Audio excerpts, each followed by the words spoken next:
En este video te voy a compartir los mejores consejos para organizar tu tiempo siendo universitario. ¿No te pasa que sientes que no te alcanza el tiempo? ¿Que solamente tienes que estudiar, hacer tus tareas y no te da tiempo para salir con tus amigos? O a lo mejor sientes que dejas todo para el último minuto y tienes que a lo mejor dormirte a las 3, 4 de la mañana haciendo tus proyectos o estudiando para el examen final y nada más no te sabes organizar tu tiempo. No te preocupes porque en este video te voy a enseñar cuáles son las mejores estrategias para poder organizar tu tiempo siendo universitario. Te voy a compartir mi experiencia cuando estudié la maestría. Cuando te vaya platicando un poco de esta experiencia, te voy a ir diciendo qué técnicas usé para organizar mi tiempo y poder tener unas muy buenas calificaciones en la maestría. Cuando estaba en la maestría, estaba estudiando todas mis clases, pero además estaba haciendo prácticas profesionales. Además me metí a un programa de liderazgo internacional y además viajé muchísimo, salí con mis amigos, me fue muy bien en la maestría. Muchos me preguntaban cómo le haces para organizar tu tiempo y poder hacer todo esto. En este video te voy a ir platicando cómo lo hacía. Entonces, lo primero que tenemos que hacer es el vaciado. Y lo que hice en la maestría, en el momento que me entregaron todos los documentos y los papeles que necesitaba, todas las tareas que necesitaban, los proyectos, todo lo puse en el Google Calendar. Fue lo primero que hice. Y ese vaciado sí me llevó tiempo. A lo mejor todo el fin de semana estaba haciendo eso. Pudiera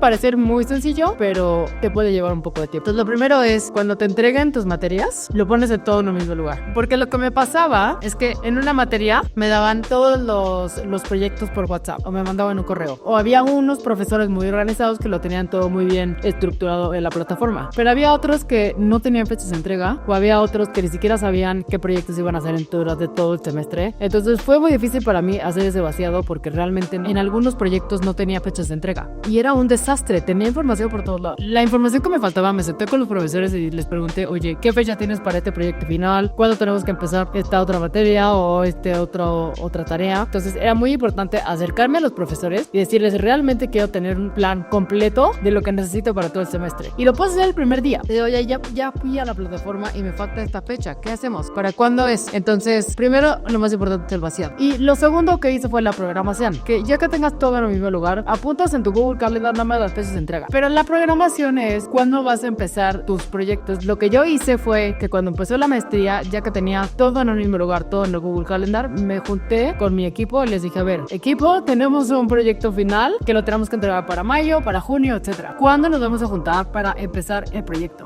Entonces todo el mundo me decía, no hombre, falta mucho. Yo entiendo, falta mucho, pero si lo vamos haciendo poco a poco y nos vamos juntando poco a poco, lo vamos a ir sacando, porque al final cada quien tiene sus materias, cada quien tiene sus proyectos y al final nadie puede, ¿no? Entonces les dije, por favor, aquí nos a comer, nos conocemos, porque pues era gente que realmente no conocía, rompemos un poco el hielo y decidimos cuándo vamos a empezar el proyecto. Y la verdad es que estuvo muy bien, me acuerdo muy bien de esa comida y estuvo muy tranquila, nos conocimos, rompimos el hielo y yo, ok, entonces ¿cuándo vamos a empezar este proyecto? Y todo el mundo empezó a participar. De no, pues yo puedo el jueves, yo puedo el sábado, coordinamos una fecha y igual nos fuimos a comer un poco relajado y ya después de comer empezamos el proyecto. Entonces estuvo muy bien porque desde el inicio sabíamos perfecto lo que necesitábamos para hacer ese proyecto final, porque los proyectos finales son los más pesados, pero si los haces desde el principio y lo vas dividiendo poco a poco va a ser mucho más fácil al final. Todo el mundo empezó a participar, todos dijeron, oye, pues yo puedo hacer este resumen, yo puedo hacer presentación y cada quien puso su mayor habilidad para el proyecto. Entonces yo era mucho de lectura, otros eran mucho de diseño, alguien hacía resúmenes, entonces la verdad era muy fácil. Fue una dinámica muy buena porque al final todo el mundo compartía sus experiencias, de dónde era, por qué estaban en la maestría, pero si se organizan desde el principio es mucho más fácil. Eso es a nivel de equipo, pero a nivel individual también yo un día sola con un café, con bonitas vistas, un lugar que me gustaba y me la pasé a lo mejor 3-4 horas programando todo mi semestre. Yo te estoy pidiendo que en ese momento hagas todos los proyectos, pero al mínimo tener una visión completa de cuándo vas a empezar un proyecto, cada cuándo lo vas a avanzar. A lo mejor tienes que leer 30 hojas en la semana para ir avanzando poco a poco porque hay proyectos que tienes que leer muchísimo. Entonces eso me ayudó mucho. Yo que tenía la programación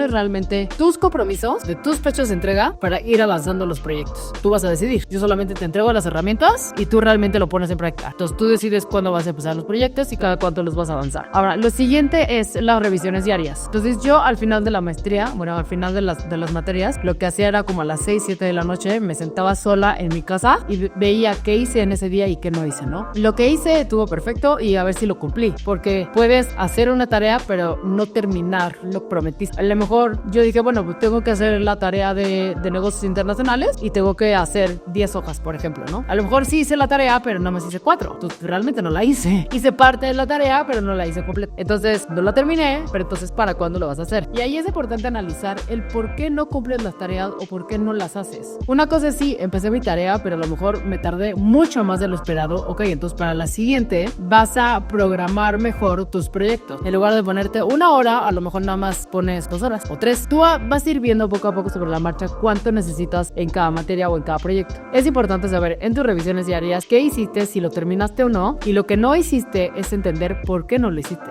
A lo mejor te dio flojera, a lo mejor te quedas comiendo con tus amigas, a lo mejor y estabas atorada en el tráfico, a lo mejor y estabas de vacaciones y te dio flojera. Es importante entender por qué no lo hiciste, para que no te vuelva a pasar y a las siguientes revisiones diarias evites el no hacer las tareas, el tratar de sí cumplir lo que te prometes. Es un compromiso contigo. Realmente, prácticamente nadie te va a ir diciendo, oye, ¿sí hiciste tu tarea o no? O sea, tus proyectos personales, tus entregas personales. Evidentemente, el profesor te va a decir, ¿hiciste tu tarea o no? Pero lo que yo me refiero son esas entregas personales, que es un compromiso contigo. Si tienes una entrega final en 5 meses, tú vas a decidir cuáles son tus pequeños entregas o proyectos o tareas que vas a hacer y son tus entregables. Entonces, tú vas a decidir cuándo lo vas a entregar. Y eso es tu compromiso. Realmente tú eres el responsable. Entonces, esas revisiones diarias me ayudaban muchísimo porque además me juntaba con mis compañeros de equipo y les decía, oye, hice esta revisión, no me alcanzó a hacer el resumen que tenía que hacer, alguien me puede ayudar, alguien tiene tiempo, me junto con alguien y lo hacemos, porque esa comunicación es súper importante en el equipo. Porque a lo mejor no tienes medio tiempo, está bien, pero son un equipo. A lo mejor alguien, no sé, su mamá está en el hospital o le pasó algo a su hijo y, oye, no te preocupes, yo te ayudo esta vez, pero tú me ayudas la siguiente. Entonces, esa comunicación en equipo me ayudó muchísimo. Por decirlo, sí estoy atrasada, pero se los dije 4 o 5 meses antes de que terminara el proyecto. Entonces, si vas haciendo tus revisiones diarias, vas viendo qué tan atrasado estás y lo puedes comunicar con tu equipo. Y tu equipo te puede ayudar. Por eso es importante juntarte con tu equipo desde el principio, porque entre todos se pueden ayudar y puedes romper ese hielo y puedes decir, oye, pues sí, somos un equipo, nos ayudamos, a ti se te atrasó ese proyecto hoy, pero tú me ayudas mañana o la próxima semana y se van complementando en equipo. Entonces, eso te va a ayudar muchísimo también para cuando llegue tu momento de trabajar. Cuando tengas un problema, lo puedes comunicar con el equipo y entre todos te pueden ayudar, porque son un equipo, es una empresa. Entonces, todas estas herramientas te pueden ayudar en la universidad seguro, pero también te pueden ayudar cuando entres a trabajar. Entonces, esto me ayudó muchísimo y también hago las revisiones semanales. Tú vas revisando diario, lunes, martes, miércoles, jueves, viernes, todo lo que hagas en la semana, ¿no? O sea, lo que hagas ese día. Pero el domingo es importante hacer la revisión semanal y lo que vas a revisar es que tienes en la siguiente semana. A lo mejor tienes una entrega el jueves, que te hace falta hacer una tarea, o a lo mejor tienes un examen el viernes, pero te quieres ir a comer con tus amigas. Entonces, es importante hacer esta revisión semanal para que tengas una noción completo de qué te espera en la semana y te puedas ir programando y te puedas hacer algunas tareas. Pero a mí lo que más me gusta es tener la visión de las revisiones mensuales. Entonces, mucha gente dice, no, qué flojera, pasa un mes, no, ¿para qué lo reviso? Pero realmente te ayuda mucho a hacer cosas por adelantado. Por ejemplo, si tú los primeros de cada mes te sientas y haces una revisión mensual, puedes decir, oye, el 15 de este mes se vence mi pasaporte. Ok, si se vence el pasaporte, tienes que ya empezar a hacer la cita para que te den el pasaporte. O a lo mejor se vence a finales de mes. Ok, ¿cuándo vas a hacer la cita? Porque los pasaportes a lo mejor se tardan 2 semanas, 3 semanas, dependiendo el caso, ¿no? Pero es importante esta revisión mensual porque te da una visión completa de qué es lo que tienes que hacer en el mes. Porque a lo mejor tu entrega, te digo, algún proyecto es el 25 de ese mes y estás muy a tiempo para hacer las tareas y avanzar con ese proyecto. A mí realmente estas herramientas me ayudaron muchísimo con mi maestría porque pude hacer la maestría, trabajar o hacer mis prácticas profesionales, pero también hice este programa internacional, pero también me fui de viaje, pero también salía con mis amigas. Todo tiene un orden, pero es muy importante que lo que diga el calendario y lo que tú te comprometes a hacer, lo hagas. Porque muchas veces pasa que en el calendario tú pusiste leer un capítulo, pero ay, bueno, pues estás viendo una película, estás viendo una serie y no lo haces. Y eso te atrasa y te atrasa y te atrasa. Es un compromiso contigo. De verdad, solamente tú lo puedes hacer. Mis consejos sería el vaciado, que en el momento que tienen todas tus materias, vaciarlo en el Google Calendar, hacer la programación, es decir, ya que tengo las fechas de entrega, cuándo voy a empezar esos proyectos, cuándo los voy a avanzar, las revisiones diarias, qué hiciste ese día y qué no hiciste, y lo que no, reprogramarlo. Las revisiones semanales es cómo te vas a programar la siguiente semana y las mensuales es tener una visión completa del mes. Espero que te haya gustado.